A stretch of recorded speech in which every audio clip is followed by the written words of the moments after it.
നമസ്കാരം. ഭവാനി കിച്ചണിലേക്ക് എല്ലാവർക്കും സ്വാഗതം. ഇന്നത്തെ എൻ്റെ റെസിപ്പി ഒരു 4 മണി പലഹാരമാണ്. സ്കൂൾ വിട്ട് വരുന്ന കുട്ടികൾക്കും ഓഫീസ് വിട്ട് വരുന്ന മുതിർന്നവർക്കുമൊക്കെ എളുപ്പത്തിൽ തയ്യാറാക്കി കൊടുക്കാൻ പറ്റിയ ഒരു മധുര പലഹാരമാണിത്. ഗോതമ്പ് മാവും അല്പം ശർക്കരയും തേങ്ങയും മാത്രം മതിയാവും നമുക്കിത് വളരെ പെട്ടെന്ന് തന്നെ തയ്യാറാക്കി എടുക്കാൻ പറ്റും. അപ്പോൾ ഇതിലേക്ക് ഞാനിവിടെ 1 കപ്പ് ഗോതമ്പ് മാവ് എടുത്തിട്ടുണ്ട്. ഞാനിന്ന് 1 കപ്പ് ഗോതമ്പ് മാവിലാണ് തയ്യാറാക്കുന്നത്. നിങ്ങൾക്ക് എത്രയാണോ ആവശ്യം അതനുസരിച്ച് മാവ് എടുത്തുകൊള്ളുക. ഇനി നമുക്കിതൊന്ന് ദോശമാവിൻ്റെ പരുവത്തിലൊന്ന് കലക്കിയെടുക്കണം. വെള്ളം കുറേശ്ശെയായിട്ട് ചേർത്ത് കൊടുത്ത് കട്ട കെട്ടാത്ത രീതിയിൽ നല്ലവണ്ണം ഒന്ന് കലക്കിയെടുക്കാം. അപ്പോൾ ഞാൻ ഇവിടെ കട്ടയൊന്നും ഇല്ലാത്ത രീതിയിൽ നല്ലവണ്ണം ഒന്ന് കലക്കിയെടുത്തിട്ടുണ്ട്. ഇതുപോലെ ഇത്രയും കട്ടിയും മതിയാവും. ഇനി ഇതിലേക്കൊരല്പം ഉപ്പ് കൂടെ ചേർത്ത് കൊടുക്കാം. ഉപ്പ് ചേർത്ത് നല്ലവണ്ണം ഒന്ന് മിക്സ് ചെയ്ത് വയ്ക്കാം. പിന്നെ നമുക്കിതിലേക്ക് വേണ്ടത് തേങ്ങയും ശർക്കരയുമാണ്. ഞാൻ ഒരു 1/2 കപ്പ് തേങ്ങ എടുത്തിട്ടുണ്ട്. ഒരു 1/4 കപ്പ് ശർക്കര ചീകി എടുത്ത് വെച്ചിരിക്കുകയാണ്. ഇത് രണ്ടും കൂടെ നമുക്കൊന്ന് മിക്സ് ചെയ്ത് വേണം എടുക്കാനായിട്ട്. ഞാനിപ്പോൾ ഇത് നിങ്ങൾക്ക് കാണിക്കാൻ വേണ്ടി നേരത്തെ ഒന്ന് മിക്സ് ചെയ്ത് വയ്ക്കുകയാണ്. സാധാരണ നമ്മൾ ദോശ തയ്യാറാക്കുന്ന സമയത്ത് ദോശ കോരി ഒഴിച്ചതിന് ശേഷം മാത്രം നമ്മളിത് മിക്സ് ചെയ്താൽ മതിയാവും. ഇല്ലെങ്കിൽ ഈ ശർക്കര പെട്ടെന്ന് അലിഞ്ഞു പോവും. അങ്ങനെ അലിഞ്ഞു വന്നു കഴിഞ്ഞാൽ നമുക്ക് ദോശ തയ്യാറാക്കാൻ നേരത്തെ അത്ര ശരിയായി കിട്ടത്തില്ല. അതുകൊണ്ട് നിങ്ങൾ എപ്പോഴും ദോശ തയ്യാറാക്കുന്ന നമ്മൾ മാവ് കോരി ഒഴിക്കുന്ന സമയത്ത് ഇത് മിക്സ് ചെയ്ത് വെച്ചാൽ മതിയാവും. ഞാനിപ്പോൾ അത് തേങ്ങയും ശർക്കരയും കൂടെ ഒന്ന് മിക്സ് ചെയ്ത് വെച്ചിട്ടുണ്ട്. ശരിക്കും പറഞ്ഞാൽ നമുക്കിതിലേക്ക് അല്പം ഏലക്കാപ്പൊടിയോ നെയ്യോ ഒക്കെ ചേർത്ത് കൊടുക്കാവുന്നതാണ്. പിന്നെ വേണമെങ്കിൽ അണ്ടിപ്പരിപ്പ് ചേർക്കാം. പഴം ഞാലിപ്പൂവൻ പഴമൊക്കെ ഉണ്ടെങ്കിൽ കനം കുറച്ച് ചെറുതായിട്ട് അരിഞ്ഞ് ചേർക്കാവുന്നതാണ്. അപ്പോൾ നമുക്കിത് ദോശ ചുട്ട് തുടങ്ങാം. ഞാനിവിടെ ദോശക്കല്ല് വെച്ച് ഒന്ന് ചൂടായപ്പോഴേക്കും ആദ്യത്തെ ദോശ ഒന്ന് ഒഴിക്കുന്നുണ്ട്. കനം കുറച്ചെടുക്കുക. മീഡിയം ഫ്ലെയിമിൽ വെച്ചുകൊണ്ടാൽ മതിയാവും തീയെ. അപ്പോൾ ഒരു വശം വെന്ത് കഴിയുമ്പോഴേക്കും നമുക്ക് മറുവശം ഒന്ന് തിരിച്ചിട്ട് കൊടുക്കാം.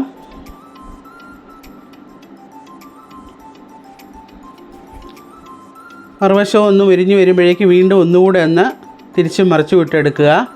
ദോശ ഒരല്പം മുരിഞ്ഞ് കിട്ടണം. ഇപ്പോൾ നമ്മുടെ 2 വശവും നല്ലവണ്ണം മുരിഞ്ഞ് കിട്ടിയിട്ടുണ്ട്. ഇനി ഞാൻ ഇതിലേക്ക് ആ ശർക്കരയും തേങ്ങയും കൂടിയുള്ള ആ മിശ്രിതം വെച്ച് കൊടുക്കുകയാണ്.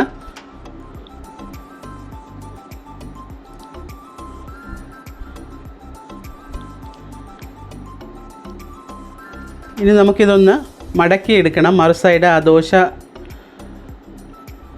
ഒന്ന് മടക്കിയെടുക്കാം. ഇതുപോലെ ഒന്ന് മടക്കിയെടുക്കുക. ഇതിന് ശേഷം ആ സൈഡൊന്ന് വശങ്ങളിലൊന്ന് അമർത്തി കൊടുക്കുക. ഇല്ലെങ്കിൽ ചിലപ്പോൾ നമ്മൾ ഈ തേങ്ങയും ശർക്കര ഒന്ന് പുറത്തേക്ക് വരും. അതുകൊണ്ട് അത് വരാതിരിക്കാനായിട്ട് ഒന്ന് അല്പം പ്രസ് ചെയ്ത് കൊടുക്കുക. ഇനി അടുത്ത വശം ഒന്നുകൂടെ ഒന്ന് മറിച്ചിട്ട് ആ വശവും നല്ലവണ്ണം ഒന്ന് മുരിച്ചെടുക്കുക. ഇപ്പോൾ 2 വശവും നല്ലവണ്ണം മുരിഞ്ഞ് കിട്ടിയിട്ടുണ്ട്. ഞാനിത് പ്ലേറ്റിലേക്ക് മാറ്റുകയാണ്. ഇത് കണ്ടോ, നല്ലവണ്ണം മുരിഞ്ഞ് കിട്ടിയിട്ടുണ്ട്. ഇതുപോലെ വേണം ചുട്ടെടുക്കാനായിട്ട്. അടുത്ത ദോശയ്ക്കുള്ള മാവ് കോരി ഒഴിച്ച് ഞാൻ തിരിച്ചും ഇട്ട് കൊടുത്തു കഴിഞ്ഞു. ഒന്നുകൂടെ ഒന്ന് തിരിച്ചും ഇട്ട് കഴിഞ്ഞ ശേഷം ഈ ദോശയിൽ ഞാൻ ശർക്കരയും തേങ്ങയുടെ ഒപ്പം അല്പം പഴവും കൂടെ വയ്ക്കുന്നുണ്ട്. ആദ്യം നമുക്ക് ആ തേങ്ങയും ശർക്കരയും കൂടെയുള്ള കൂട്ട് വെച്ച് കൊടുക്കാം.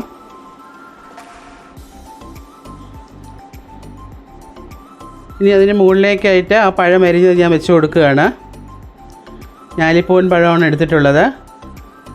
ചെറിയ കഷ്ണങ്ങളാക്കി അരിഞ്ഞ് ഇതിൻ്റെ പുറത്തുകൂടെ വെച്ച് കൊടുക്കുക. തേങ്ങയിൽ മിക്സ് ചെയ്തും വയ്ക്കാവുന്നതാണ്. ഇനി അതിൻ്റെ പുറത്തുകൂടെ അല്പം കൂടെ ഒന്ന് തേങ്ങ വെച്ച് കൊടുക്കുക. എന്നിട്ട് നമുക്ക് വീണ്ടും നേരത്തെ ചെയ്തതുപോലെ ഒന്ന് മടക്കിയെടുക്കാം. ഇതും അതുപോലെ വശങ്ങളിലൊക്കെ നല്ലവണ്ണം ഒന്ന് പതിയെ ഒന്ന് അമർത്തി കൊടുക്കുക. ഗോതമ്പ് മാവായതുകൊണ്ട് പെട്ടെന്ന് തന്നെ അത് ഒട്ടിക്കിട്ടും. മറുവശം ഇട്ട് നല്ലവണ്ണം ഒന്ന് മുരിച്ചെടുത്തിട്ടുണ്ട്. ഞാനിത് പ്ലേറ്റിലേക്ക് മാറ്റുകയാണ്. ഇനി ഒരു ദോശയ്ക്കുള്ള മാവ് കൂടെ ഉണ്ട്. ഞാൻ അതുകൂടെ ഒന്ന് ചുട്ടെടുക്കുകയാണ്. 1 കപ്പ് മാവ് എടുക്കുമ്പോൾ നമുക്കൊരു 4 ദോശയ്ക്കുള്ള മാവ് കിട്ടും. ദോശമാവ് കിട്ടും. അത് 2 വശവും നല്ലവണ്ണം മുരിച്ച് നമുക്ക് വളരെ പെട്ടെന്ന് തന്നെ തയ്യാറാക്കി എടുക്കാൻ പറ്റുന്നതാണിത്. കുട്ടികൾക്കൊക്കെ വളരെ ഇഷ്ടപ്പെടുന്ന ഒരു പലഹാരമായിരിക്കും ഇത്. മുതിർന്നവർക്കും ഇഷ്ടപ്പെടും. ഞാനൊക്കെ സ്കൂളിൽ പഠിക്കുന്ന സമയത്ത് എൻ്റെ അമ്മ വൈകുന്നേരം സ്കൂൾ വിട്ട് വരുന്ന സമയത്തൊക്കെ ഇത് തയ്യാറാക്കി തരുമായിരുന്നു. മിക്കവർക്കും അറിയാമായിരിക്കും ഈ ഒരു പലഹാരം. ഇപ്പോൾ രുചികരമായ നമ്മുടെ ഗോതമ്പ് മടക്കസാൻ ഇവിടെ റെഡിയായിട്ടുണ്ട്. ഇതിലൊന്നിൽ ഞാൻ പറഞ്ഞല്ലോ, ഞാൻ പഴം വെച്ചാണ് തയ്യാറാക്കിയത്. പഴം വെച്ചും തയ്യാറാക്കാം, അല്ലാതെയും തയ്യാറാക്കാവുന്നതാണ്. ഞാൻ പഴം വെച്ച് തയ്യാറാക്കിയതൊന്ന് തുറന്ന് കാണിക്കാം. ഇത് കണ്ടോ, കാണുമ്പോഴേ നമുക്കറിയാം വളരെ വളരെ ടേസ്റ്റിയായ ഒരു പലഹാരമാണിതെന്നുള്ളത്. ചൂടോടുകൂടി വേണം കഴിക്കാനായിട്ട്. തണുത്തു പോയാൽ നമുക്ക് ഗോതമ്പ് മാവില്ലേ, ആ ഒരു ഇത് വരത്തില്ല, ടേസ്റ്റ് വരത്തില്ല. അതുകൊണ്ട് കഴിയുന്നതും ചൂടോടുകൂടി തന്നെ കഴിക്കുക. പഴം ചേർക്കാതെ തയ്യാറാക്കിയത് നമുക്കൊന്ന് തുറന്ന് നോക്കാം.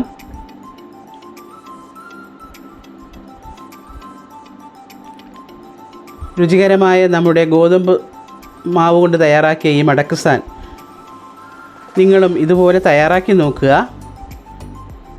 ഇഷ്ടപ്പെടുകയാണെങ്കിൽ ലൈക്ക് ചെയ്യുക, ഷെയർ ചെയ്യുക, നിങ്ങളുടെ വിലയേറിയ കമൻസും അറിയിക്കുക. എൻ്റെ വീഡിയോ ആദ്യമായിട്ട് കാണുന്നവർ ഉണ്ടെങ്കിൽ ഒന്ന് സബ്സ്ക്രൈബ് ചെയ്യാനും മറക്കാതിരിക്കുക. വീണ്ടും ഇതുപോലുള്ള നല്ല വീഡിയോകളുമായി ഉടനെ തന്നെ കാണുന്നതാണ്.